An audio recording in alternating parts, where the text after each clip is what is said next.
हाँ जी दोस्तों, आज हम जानेंगे इंग्लिश का एक वर्ड जिसको हम कहते हैं ऑप्टिमिस्टिक, यानी कि आशावादी।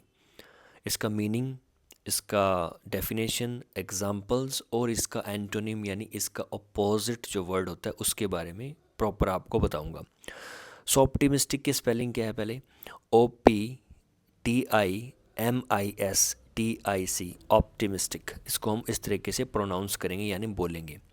तो इंग्लिश में सबसे पहले मतलब समझते हैं कि ऑप्टिमिस्टिक का मीनिंग है having a positive attitude and expecting good things to happen in the future, as well as an optimistic person believes that even difficult situations will improve। यानी कि साधारण सा मतलब है कि एक ऐसा पर्सन जो पॉजिटिव एटीट्यूड रखे उसको हम कह सकते हैं कि इस पर्सन में एक आशावादी है, ये ऑप्टिमिस्टिक पर्सन है। या expecting good things to happen in the future, कि भविष्य में यानी फ्यूचर में जो सिचुएशंस आने वाली है वो उस चीज़ को लेके पॉजिटिव रहता है। ओके, हिंदी में इसे आशावादी कह सकते हैं। मतलब हर परिस्थिति में अच्छा सोचने वाला, चाहे कोई भी लाइफ की सिचुएशन हो, वो पर्सन बढ़िया सोचेगा, यानी उस सिचुएशन से उसे क्या सीखने को मिलेगा इस तरीके से, यानी प्रोडक्टिव थिंकिंग जिसे हम कहते हैं वैसा सोचेगा। भविष्य के लिए सकारात्मक उम्मीद रखने वाला व्यक्ति, यानी फ्यूचर के लिए पॉजिटिव सोचने वाला कि हाँ, अगर मैं ये काम करूँगा तो मुझे सफलता मिलेगी, अगर सफलता नहीं भी मिली तो मुझे इस प्रक्रिया में बहुत कुछ सीखने को मिल जाएगा। तो वो अपने आप को पॉजिटिव रखता है चाहे वो किसी भी परिस्थिति में हो।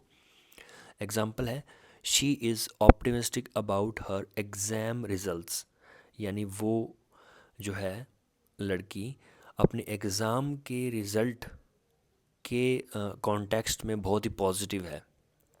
हिंदी में प्रॉपर बताऊं, वह अपने परीक्षा परिणाम को लेकर आशावादी है, यानी रिज़ल्ट को लेकर बहुत पॉजिटिव है कि मैंने पूरी मेहनत की है और मुझे पूरी उम्मीद है कि रिज़ल्ट अच्छा ही आएगा।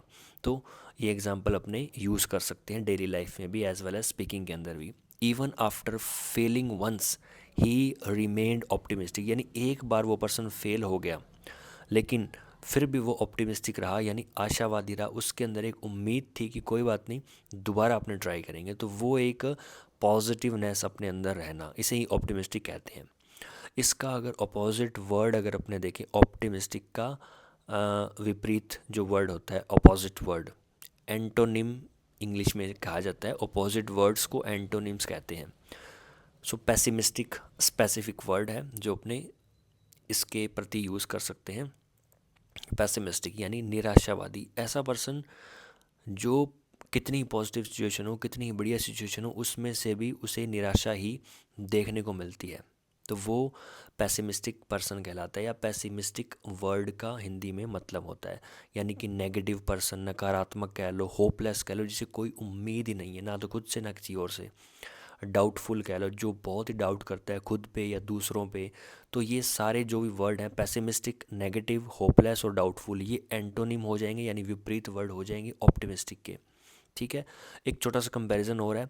ऑप्टिमिस्टिक जो पर्सन है, आशावादी वाला जो पर्सन है, जैसे कि आप और मैं, हम सोचेंगे कि I will try again, I can do it, कि मैं कर सकता हूँ, मैं दोबारा करके देखूँगा। तो ऑप्टिमिस्टिक पर्सन इस तरीके से सोचता है।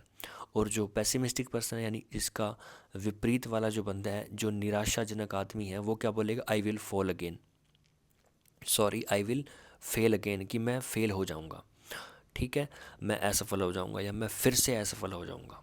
होपफुली आपको इस वर्ड का मीनिंग पता लग गया होगा, समझ आ गया होगा डेफिनेटली।